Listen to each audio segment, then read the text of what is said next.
Nous voici donc dans l'exercice numéro 3, le dernier exercice obligatoire. Alors, nous allons faire quelque chose qui ressemble à ceci. Donc, nous allons faire une voiture incrustée dans une image de fond, un truc qu'on appelle un backplate. Donc, c'est une image de fond, backplate, enfin voilà. Et nous allons utiliser une HDRI pour éclairer notre scène. Donc ici, il n'y a aucune lumière, c'est juste une image sphérique qui éclaire la scène, une image HDRI. C'est une technique qu'on utilise dans les effets spéciaux. Bon, évidemment, nous, on va le faire de manière un peu simple, mais c'est clair que cette technique est utilisée un peu partout aujourd'hui. Très important, dans cet exercice, vous allez systématiquement sauver avec les external data. Donc vous devez cocher cette première case Automatically Pack into Blend. Ça veut dire juste que ça va enregistrer dans le fichier Blend toutes les images que vous avez utilisées, notamment les images qui servent pour le personnage que vous allez importer. Et donc ce personnage, comme c'est un FBX, il emporte avec lui ces textures. Mais si vous ne sauvez pas ça avec le external data, quand vous allez rouvrir le fichier sur une autre machine, vous n'aurez pas accès à ces textures. Et vous devrez alors utiliser un truc pour réimporter ce personnage et pour aller rechercher les textures. Enfin bref, soit on va se débarrasser de ce problème simplement en cochant cette petite case. Pour cet exercice, vous allez faire ça systématiquement dès l'ouverture, dès la première scène que vous avez sauvée, et tout se passera bien. Donc, on va se débarrasser des différents éléments qui ne nous servent pas. Voilà. Et on va directement aller chercher la voiture dans notre Blender Kit. Donc le Blender Kit qu'on a activé à l'exercice précédent. Alors, nous allons prendre évidemment dans les assets gratuits, nous allons importer en Append, très important, parce qu'on va devoir un petit peu manipuler la géométrie. Et dans les catégories, ce qui va nous intéresser, ce sont les véhicules. Alors, il vous faut un véhicule avec un siège, donc vous n'avez pas trop de choix. Si on veut, bon, il y a celle-là. Comment la Lamborghini ici, vous avez celle-ci éventuellement dégagée, pourquoi pas, ou vous avez la Fiat 500 ou la Tesla Model 3, celle-là devrait aussi fonctionner, cette Lamborghini là en blanc. Voilà, c'est à peu près le choix que vous avez, donc vous pouvez prendre celle que vous voulez. Effectivement, vous n'êtes pas obligé de prendre la même que moi, je vais prendre la Model 3. L'important, c'est qu'il y ait un siège dedans et des vitres transparentes pour qu'on voit le conducteur. Donc voilà. Ok, on a la voiture. Elle est effectivement importée en tant qu'élément pas linké, mais en append. Et donc je peux sélectionner différentes partie de cette voiture et c'est important pour pouvoir avoir plus facile pour travailler pour la suite. J'ai la voiture, il me faudrait son pilote. Son pilote, je vais le chercher sur un site qui s'appelle Mixamo. Donc, si je prends Mixamo, donc on est dans cette interface-ci. Il faut créer un compte ou se loguer. Vous n'êtes pas obligé d'utiliser votre compte Adobe, même si c'est un produit Adobe. Moi, je me log avec mon compte Google. Donc voilà. Et vous arrivez dans l'interface de Mixamo.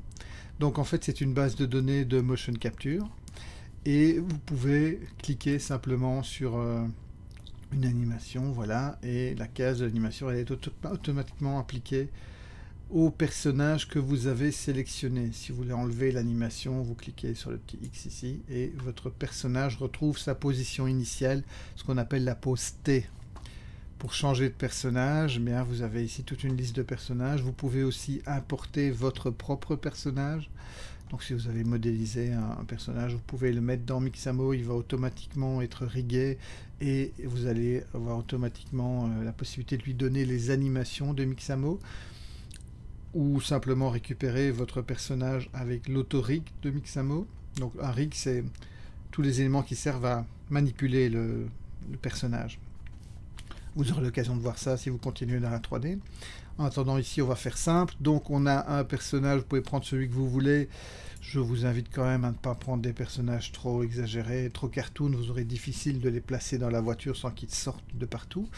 Donc, essayez de prendre quelque chose qui va vous simplifier la vie. Ça ne va pas vous simplifier la vie. Ça va peut-être un peu vous aider plus. que ceci. Bref, donc prenons par exemple, ben voilà, j'avais pris celui-là, vous pourriez prendre un autre, enfin mettons celui-là. Donc chaque fois vous sélectionnez, allez prenons une femme pour changer, voilà, donc vous sélectionnez le personnage et il s'installe. Et donc nous allons downloader Sophie, donc simplement en cliquant sur download, c'est un FBX en T-pose, donc on le prend par défaut.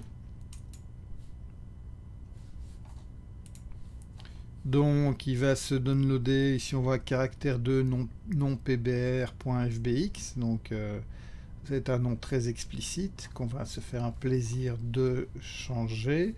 Donc si je viens dans mon dossier téléchargement, ici, je vais plutôt appeler ça Sophie, puisque c'est son nom. Voilà, le couper et aller le mettre dans mon dossier, là où j'ai prévu, voilà, d'avoir tous mes éléments par rapport à cet exercice-ci. Donc j'ai mon Sophie.fbx et je vais le charger dans ma scène. Donc je n'ai plus besoin de mon Blender Kit, je vais l'éteindre ici. Et je vais faire un file import FBX. Et dans les options, donc les options c'est la petite roue dentée qui se trouve ici, je clique dessus pour avoir cette fenêtre d'options. Je vais bien vérifier que dans armature, j'ai les deux cases ici cochées. Donc Force Connect Children et Automatic Bone Orientation. Donc ça c'est très important. Ce sera plus facile après pour travailler, pour mettre le personnage. Donc je vais chercher évidemment Sophie, voilà.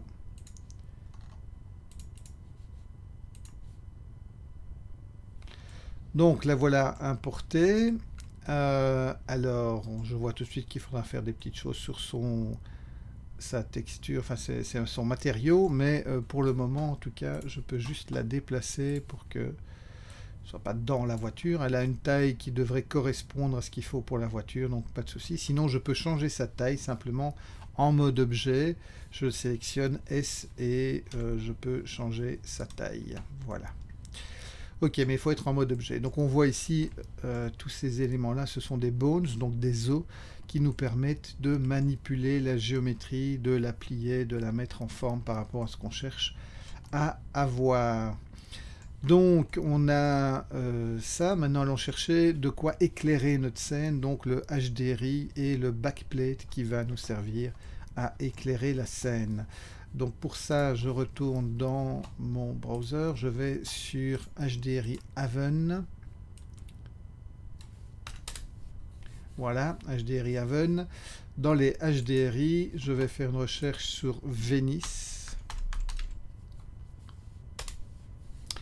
Et je vais prendre le Venice Down. Donc pourquoi celle-là? Parce que c'est celle qui nous semble la plus intéressante, mais surtout, donc on a ici les différentes tailles, on va prendre 4K, ça suffit, il ne faut pas aller forcément plus loin, 1 ou 2K c'est trop petit, mais 4K c'est bien. Donc on va télécharger cet HDRI, et on va aussi récupérer le backplate, donc ce fameux image de fond. Et donc dans cet HDRI ici, on a les backplates. On n'a pas les backplates pour tous les HDRI sur le site HDRI Haven, mais en tout cas celui-ci ça marche. Donc voilà, clic droit, enregistrer l'image dans mon dossier, là où je vais tout mettre. Je vais appeler ça Venice Backplate. Voilà, enregistrer. Donc ce que je peux faire, c'est mettre un peu d'ordre dans mon téléchargement. Je vais aller chercher, donc couper, mettre ça dans mon dossier. Alors bien sûr, vous n'avez pas forcément au même endroit que moi votre dossier, c'est pas grave, vous le mettez sur le bureau, vous le mettez où vous voulez. L'important c'est que vous ayez un dossier dans lequel vous allez mettre les choses. Donc je vais renommer ça parce que ça ne me va pas. Rendu, voilà. Donc on a éventuellement un dossier scène dans lequel on sauvera les scènes, un dossier rendu dans lequel on mettra l'image finale et les différents éléments qui nous sont utiles. On va encore avoir besoin de la plaque d'immatriculation, donc on va aller chercher plaque d'immatriculation italienne, voilà. Normalement vous devriez tomber sur celle-là. On va prendre ça par facilité. Donc enregistrer une image sous et toujours dans le même dossier. On va appeler ça immatriculation IT. Enregistrer. Donc voilà, on l'a enregistré. Maintenant, on va un peu s'occuper de ces différents éléments. Premièrement, notre backplate. Notre backplate n'a pas la bonne dimension et n'est pas optimisé par rapport à ce qu'on cherche à faire. Donc, on va rentrer dans Photoshop. On va ouvrir ce Venice backplate. Donc, vous avez accès à Photoshop puisque vous avez une licence qui vous est proposé pour l'école. Donc on va utiliser l'outil crop. C'est cet outil ici qui se trouve en 4e ou 5e position dans les outils. Et on va aller chercher un format 16/9 parce que en fait c'est ce qui nous intéresse. Le HD c'est du 16/9. Alors je vais descendre, je clique gauche et je descends, enfin plutôt je monte l'image pour que ma sélection descende. Voilà. Faites bien attention de ne pas déborder sur les côtés. Et donc, il suffit d'appuyer sur Enter pour valider la sélection. Voilà, mais on doit encore le mettre à la bonne taille. Donc, ce sera 1920 sur 1080. Vous pouvez laisser la résolution, même si l'écran, il a une résolution de 72 dpi. Enfin, le fait qu'il soit en 240, ça ne va rien changer du tout. Donc, on va faire OK. Voilà, fichier enregistré sous... Et on va écraser l'image qu'on a là. Ouais, on la remplace. OK. Tout de suite, je vais rajouter un calque. Je vais aller dans mon pot de peinture, vérifier que mon swatch ici supérieur est bien le blanc. Donc, si vous avez par défaut noir sur blanc, vous pouvez échanger. Il faut que celui du dessus soit blanc. Et je vais cliquer. Voilà, je remplis. En fait, je verse mon pot de couleur sur l'image. Et je vais enregistrer ça sous un format JPEG, comme ça il m'écrase complètement les différents calques et je vais l'appeler white ou blanc ou comme vous voulez. En fait on aura besoin de ça pour plus tard, mais comme ça c'est fait. Il faut qu'il ait le même format que notre image de fond, donc white, blanc, parfait. Alors on va encore aller ouvrir notre plaque d'immatriculation italienne, vérifier qu'on est bien en mode RVB, parce que là on est en couleur indexée, ça vient d'internet, c'est souvent ce genre de cas. On va passer en RVB, rouge, vert, bleu, voilà. Et on va en fait ici aussi ne récupérer que la plaque. Donc ce que je vais faire, c'est sélectionner tout ce qui n'est pas la plaque. Ah oui, alors pour ça, je vais d'abord... Parce que pour le moment je n'ai pas vraiment de fond, donc je vais créer un fond en glissant. Donc je clique gauche et je glisse sur l'icône qui se trouve à côté de la poubelle là. Comme ça me fait une copie et celle-ci je peux la mettre à la poubelle. Voilà, en faisant ça, eh bien je crée un fond vide. Voilà, et en fait j'ai pas besoin de tout ça, j'ai juste besoin de recropper. Donc là j'ai encore l'outil crop, mais cette fois-ci je n'ai plus de rapport 16/9, donc je prends rapport longueur hauteur et je peux interactivement placer mes bords. Voilà. Et voilà. Quelque chose comme ça. Alors ici, je vais zoomer, donc c'est CTRL plus sur le clavier numérique, ou alors vous pouvez aussi essayer avec CTRL ou ALT et la roulette. Voilà, ALT et la roulette si vous êtes sur PC, sur Mac, je ne sais pas, mais vous devriez savoir, ou en tout cas trouver. Donc vous avez, si vous regardez bien sur les côtés ici, c'est un petit peu, on voit un petit quadrillage, ça veut dire qu'il y a de la transparence. Ça ne marchera que si on sauve dans le format PSD. Donc ce que je vais faire, une fois que je me suis bien assuré que ici mon plan donc était bien une copie, n'avait plus le petit cadenas. Donc pour ça vous pouvez glisser sur ajouter un calque et automatiquement il va ne plus être fermé, ne plus avoir de cadenas et vous allez pouvoir créer un fond vide derrière. Alors avec l'outil sélection ici de zone, je vais tracer en fait sur ce... ici je vais tracer une sélection donc sur cette image et je vais déliter. Voilà. Pour déliter en fait tout ce qui... alors il faut quand même que je prenne quelques pixels, donc je vais un peu rogner sur la plaque. Voilà, je delete. Et pareil ici, c'est peut-être un peu trop. Je descends ma sélection, je delete. Et un petit coup de gomme pour arrondir. Donc la gomme, ici l'outil, je vais arrondir un petit peu. Ah oui, CTRL D parce que sinon la gomme n'agit que sur la zone sélectionnée. Ok, voilà, un petit coup de gomme sur les coins. Voilà, et je vais sauver ça en format PSD. Parce que le format PSD fonctionnera très bien et au moins j'aurai une transparence qui fonctionnera. Donc je vais enregistrer ma plaque dans le format immatriculation IT.PSD. Donc j'ai déjà fait, donc voilà. Ok, une fois qu'on a ça, on va ensuite pouvoir l'utiliser facilement et avoir la transparence. Ce qu'il me faut encore, c'est une image qui va me servir à créer une petite, comment dire, un petit bump pour faire ressortir les lettres. Donc pour ça, si vous vous rappelez, on a fait ça dans le vase. Ce qui est blanc ressort, ce qui est noir ne bouge pas. Donc en fait, on va utiliser les chiffres ici et on va créer un effet simplement en créant un calque. Je vais, non, je vais d'abord revenir ici avant de créer le calque. Je vais sélectionner les lettres. Voilà, les copier, les coller, CTRL-C, CTRL-V, ou pomme C, pomme V.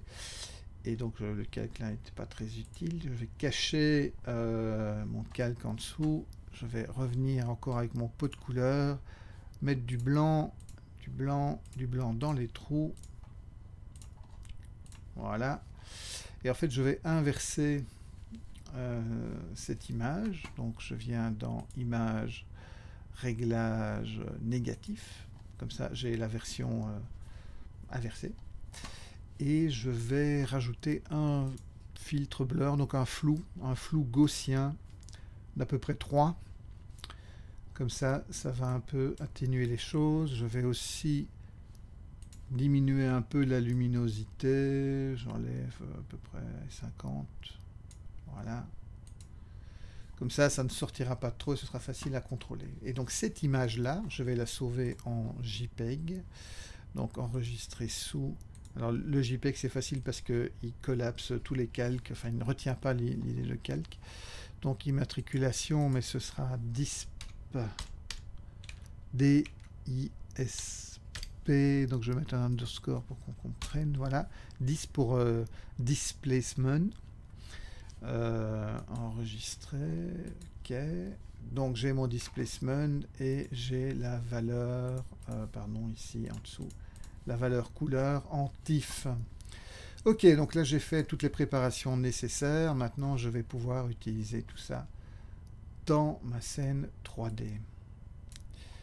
On n'a pas encore chargé l'HDRI qui va éclairer notre scène. Donc je viens dans l'onglet environnement, la petite boule rouge là, et je vais cliquer sur color, environnement texture, et je vais aller chercher donc dans mon dossier le Venice Down 4K HDR, open image.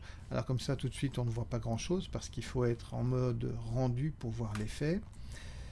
Une chose aussi, c'est qu'on va utiliser pour cet exercice, on va non plus utiliser Eevee comme ce qu'on faisait jusque maintenant, mais on va aller chercher Cycle, qui est un autre moteur de rendu, qui est un moteur de rendu plus précis, mais qui prend plus de temps à calculer les images.